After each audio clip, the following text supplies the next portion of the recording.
হযরত মূসা নবী একদিন আল্লাহকে জিজ্ঞেস করে, আল্লাহ, বান্দাদের ভিতরে কোন কাজটা সবচেয়ে ইজ্জতের, কোন ব্যক্তি সবচেয়ে ইজ্জতওয়ালা হবে, হতে গেলে কি লাগবে?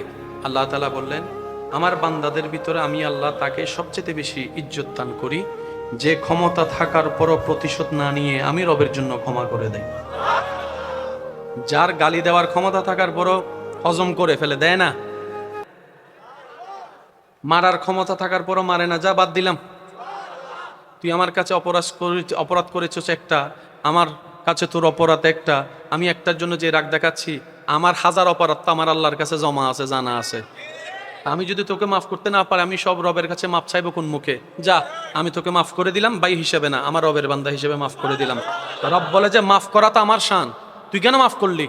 তখন বান্দা বলে যে আল্লাহ, আমি শুনেছি তুমি মাফকারীকে ভালোবাসো, ক্ষমা করলে ভালোবাসো, তোমার ভালোবাসা পাওয়ার জন্য, তোমার প্রিয় হওয়ার জন্য আমি মাফ করে দিলাম। রব বলে, যা, তুই তারে মাফ করেছিস, আমি তোরে মাফ করলাম। মাফ করা মানে মাফ পাওয়া, মেহমানদারি করা মানে নিজে রিজিকে বরকত আনা, অন্যের মুখে হাসি ফুটানো মানে নিজের জীবনে শান্তি আনা, অন্যকে রাস্তা করে দেওয়া মানে নিজের জীবনের জন্য রাস্তা 12টা খুলে যাওয়া। সেজন্য রবের জন্য যা করে, মান জাআ বিল হাসানাতি ফালাহু আশরু আমসালিহা, সর্বনিম্ন 10 গুণ বেশি পাওয়া হয়। আর রব্বুল আলামিন কখনো ওয়াদা ভঙ্গ করে। একজন সাহাবা, মহিলা সাহাবা হযরত জুনেরা রাদিয়াল্লাহু তাআলা আনহা, ওনাকে ইসলাম ধর্ম গ্রহণ করার অপরাধে বিভিন্নভাবে কষ্ট দিতে দিতে দিতে দিতে দিতে এক পর্যায়ে ওনার চোখের মধ্যে আঘাত করে। সেই আঘাতে হযরত জুনেরা রাদিয়াল্লাহু তাআলা আনহার চোখের আলো চলে যায়। এই খবর যখন ছড়ায়, আবু জেহেল এসে ওনাকে তানা মেরে বলে, এ জুনেরা, দেখেছস তুই আমাদের দেবদেবতা ছেড়ে দেওয়ার কারণে ওই দেবদেবতা তোর উপর নারাজ হয়েছে বলে তোর চোখের আলো চলে গিয়েছে, যার যেরকম বুঝ যা তার সেরকম কথা, এটাই তো বাস্তবতা। বলে যে এই দেবতা ছেড়ে দেওয়ার কারণে অভিশাপ লেগেছে, তোর চোখের আলো চলে গিয়েছে, এখন যদি তুই দেবতার দলে চলে আসিস তোর চোখের আলো চলে আসবে। হযরত জুনেরা রাদিয়াল্লাহু তাআলা বলে, আমি জীবনও আসবো না, প্রাণ গেলেও আসবো না, কারণ অনেক কষ্ট করে এই রাস্তার সন্ধান পেয়েছি, এই রাস্তার সন্ধান পেয়েছি। এটা এমন একটা রাস্তা যেখানে আগুনে পড়লেও শান্তি আছে, কাঁটা ফুটলেও শান্তি আছে, অপমানের মধ্যেও শান্তি আছে, অপবাদের মধ্যেও শান্তি আছে। আমি কি শান্তি পাচ্ছি সেটা তো আমি তোমাদেরকে বুঝাতে পারবো না, তোমরা তো দেখতেও পারবে না, কিন্তু তুমি দাবি করছো আমি আল্লাহকে মানার কারণে আমার চোখের জ্যোতি জ্বলে গিয়েছে। আর আমার আল্লাহ চাইলে বিনাইকে যার আলো নাই তাকেও আলো দিতে পারে। আরে শুধু তা নয়, নিষ্প্রাণ দেহে প্রাণের সঞ্চালন সেকেন্ডের আগে আমার রব চাইলেই কুন ফায়াকুন বলে করতে পারে, সেই বিশ্বাস আমার আছে। সুবহানাল্লাহ।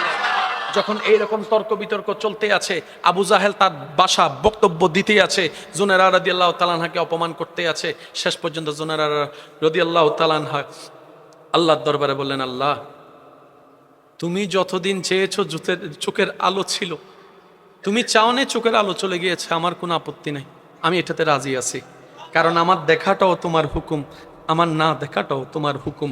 আর বান্দার কাজ হচ্ছে রবের হুকুমে সবসময় রাজি থাকা।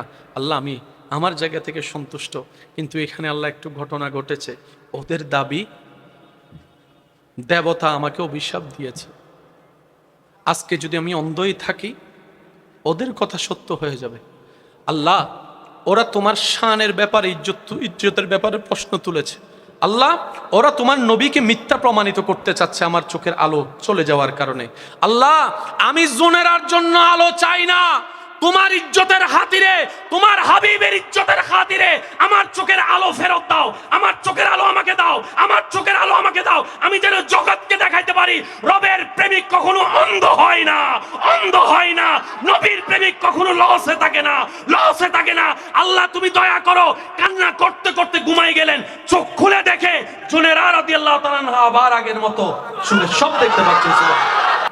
আমরা এমন একজন রবকে মানি যার ভান্ডারে কমতি বলে কোনো শব্দ নাই, আবার যিনি দিতে কিপটামিও করে না, যিনি দিলে ভান্ডারে কমেও না, এরকম একজন রব কি আমাদের আছে? আর একটু জোরে বলেন, আছে? যদি যোগ্যতার হিসাবে বিবেচনা করি, দুনিয়ার যে সিস্টেম, দুনিয়ার নিয়ম হচ্ছে আপনি দিবেন যতটুকু, মালও পাবেন তত। একটু জোরে বলি, আপনি যদি 5,000 টাকা দেন, আপনি কখনো স্বর্ণ আশা করতে পারবেন না, কিন্তু আপনি 5,000 টাকা দিলে সিটি গোল্ড পাবেন, যেটা স্বর্ণের মতো দেখতে হবে কিন্তু স্বর্ণ হবে না। দুনিয়ার নিয়ম হচ্ছে দিবেন তো পাবেন, পরিশ্রম দিবেন বেতন পাবেন, টাকা দিবেন বাজার পাবেন, টাকা দিবেন গাড়ি পাবেন। লেনদেনের যে সিস্টেমটা দুনিয়াতে বলবৎ আছে, ইমানদার ভাইয়ারা ইমানে আওয়াজে বলেন, আল্লাহ যদি নিজের যা দেওয়া আমাদেরকে দিয়েছেন এই পর্যন্ত, একটা নিঃশ্বাসের যদি আল্লাহ বেতন রাখতেন, আপনার আমার কারো পক্ষে সেই বেতন দেওয়া, সেই টাকা দেওয়া সম্ভব হতো?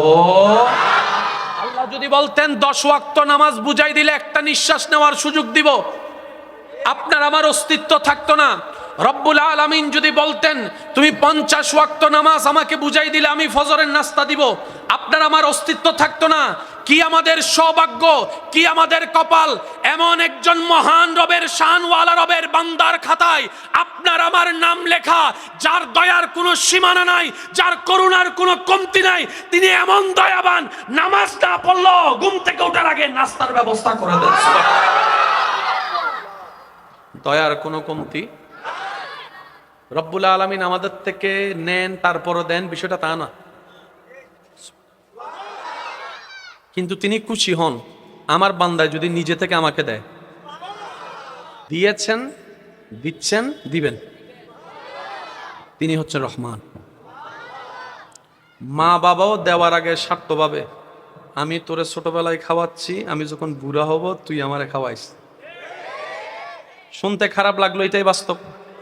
আবার অনেক সময় খোটা দেয়, আমি লাইল্লা ফাইল্লা বড় করছি, আমার এনা দিবি, আগে আমারা দে, আগে আমারা দে। আমি জন্ম না দিলে তুই কোত্থেকে পাইতি শরীর, যদি শরীর না পাইতি আজকে বড় বস কেমনে হতি, আমার কারণে আমি দিছি। কিন্তু রব একবারও বলে নাই, বান্দারে আমি তোকে হায়াত দিয়েছি, আমি তোকে নিঃশ্বাস নেওয়ার সুযোগ দিয়েছি, বান্দা তোর নিঃশ্বাস নেওয়াটাও আমার হুকুমের উপর নির্ভর, নিঃশ্বাস ফেলাটাও আমার হুকুমের উপর নির্ভর। আমি যদি কেউ নিঃশ্বাস নেওয়া অবস্থায় একবার বলি থেমে যা, সে আর ফেলার কোনো সুযোগ পাবে না। আমি আল্লাহ, তুই যোগ্যতা যতটুক নাই তোর, তার চাইতে আমি তোকে বেশি দান করেছি।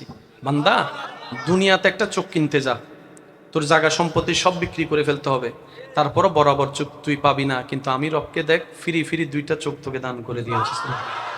বান্দা তোর লক্ষ কোটি টাকা থাকার পরও তুই অনেক সময় কিডনি পাবি না, কিডনি তোরে কেউ দিবে না, ঠেকায় পড়লে অনেককে পাবি কিন্তু বরাবর কিডনি হবে না। আমি রব ফ্রি ফ্রি কিডনির ব্যবস্থা করেছি, ডায়ালিসিসের ব্যবস্থা করেছি, হার্টের ব্যবস্থা করেছি। সুবহানাল্লাহকে একটু বলা যাবে? বান্দা তুই 10 কোটি টাকা দিয়ে ব্রেনটা কিনতো দেখি, কে দেয় তোকে ব্রেন? কেউ তোকে ব্রেন দিবে না, আমি রব তোকে দিয়েছি। বান্দা তোর যোগ্যতা নাই, আমি দিচ্ছি। আল্লাহ আমি তো এতদিন বুঝিনি, আজকে বোঝার চেষ্টা করেছি, তুমি আমার যোগ্যতার চাইতো বেশি আমাকে দান করেছো। আল্লাহ আমারও তো কিছু তোমাকে দিতে ইচ্ছে করে, আল্লাহ আমি কি করব, আমি কি দিব, আমি কি দিব? এতটুক তো জানি তুমি চেয়ে নাও না, তুমি চাও বান্দা খুশি মনে দেখ। আল্লাহ কি বলেছেন যে ফজরের নামাজটা পড়লেই বাদ দিব? বলেন না। রব বলে যে নামাজ পড়লেও দিব, না পড়লেও দিব। আমি আদেশ দিয়েছি, শুধু তাকিয়ে আছি কে পালন করে তো কে করে না, হাসরের ময়দানে আমার কাছে জবাব দিতে হবে। রব বলে যে বান্দা আমি তোর কাছে চাইবো না, চাইলে ফরজ হয়ে যাবে। যাকাত দেওয়া কি চাইছেন কে? রোজা রাখা কি চেয়েছেন কে? নামাজ পড়া কি চেয়েছেন কে? রব যখন আদেশ করে চাই সেটা ফরজ হয়ে যায়। রব বলে যে আমি আদেশ দিব না, কারণ তোর জন্য এটা ফরজ হয়ে যাবে, তখন হাসরের ময়দানে এটার হিসাব নেওয়া হবে, ওই দিন পার পাবি না।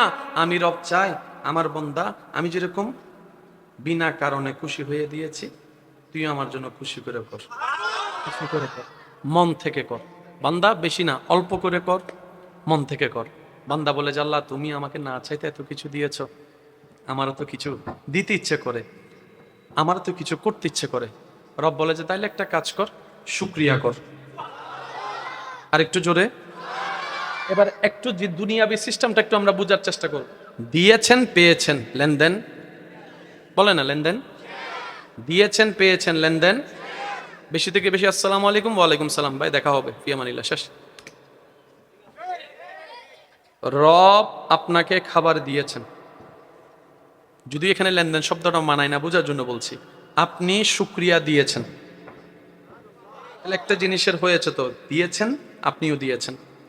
রব বলে যে লা ইন শাকারতুম লাযিদান্নাকুম, এক প্লেটে শুকরিয়া করো, লাযিদান্নাকুম, আমি আল্লাহ আরো বাড়াই দিব, আরো বাড়াই দিব, আরো বাড়াই দিব।